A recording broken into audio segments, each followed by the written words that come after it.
Looking at the park today, it's hard to imagine that at one point in time it was impossible to walk to the banks of the river without paying someone to do so. During the formative years of our national park system, Niagara Falls was used as the example of what not to let happen to our national wonders, and it was considered a joke by Europeans.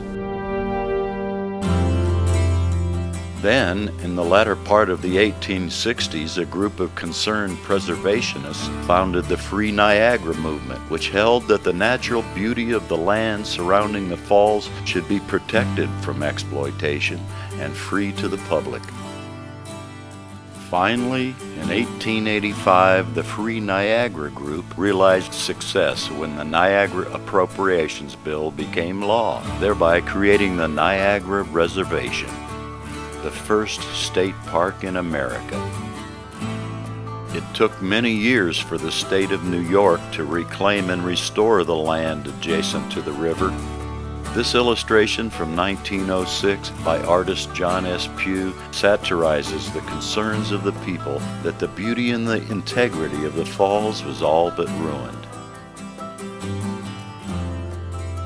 There were many heroes of the Free Niagara movement, but the two men given the most credit were New York State Assemblyman Thomas Vincent Welsh and park architect Frederick Law Olmsted.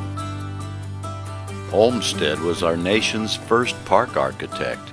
He designed New York City's Central Park and was involved with the preservation of Yellowstone and Yosemite before taking on Niagara's problem. He believed that Niagara Falls belongs to everyone, and everyone should have free access to its wonders. His concepts about the preservation of nature and free access to the public became part of the guiding principles of both the state's and national park services. What artist so noble is he who, with far-reaching conception of beauty, in design and in power, sketches the outlines, writes the colors, and directs the shadows of a picture so great that nature shall be employed upon it for generations. Frederick Law Olmsted.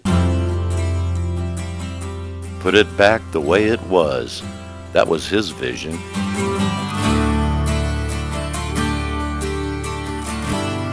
Olmsted was the man responsible for doing the survey and writing the report outlining the steps necessary to reclaim the land for the park.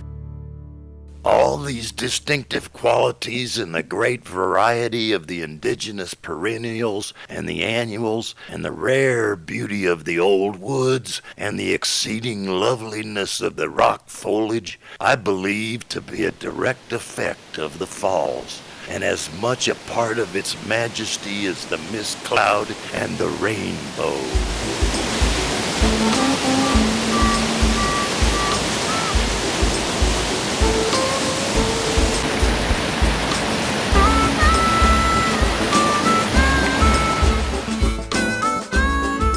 The park flourished, and today, just like the falls, it roars with excitement and activity.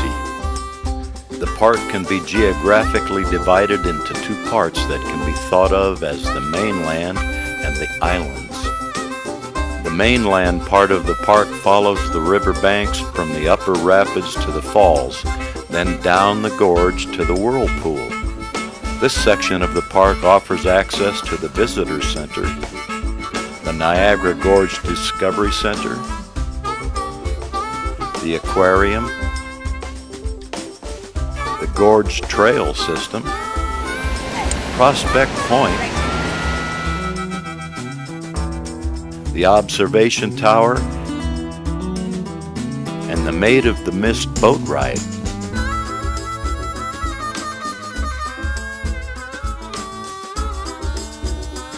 There are many small islands in the upper rapids, but the only accessible ones are Luna Island and the Three Sisters Islands, reachable only from Goat Island.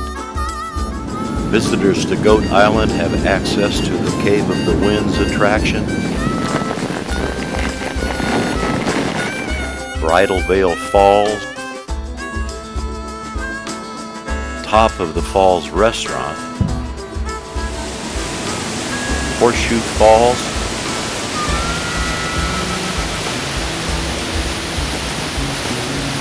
and of course Luna and the Three Sisters Islands.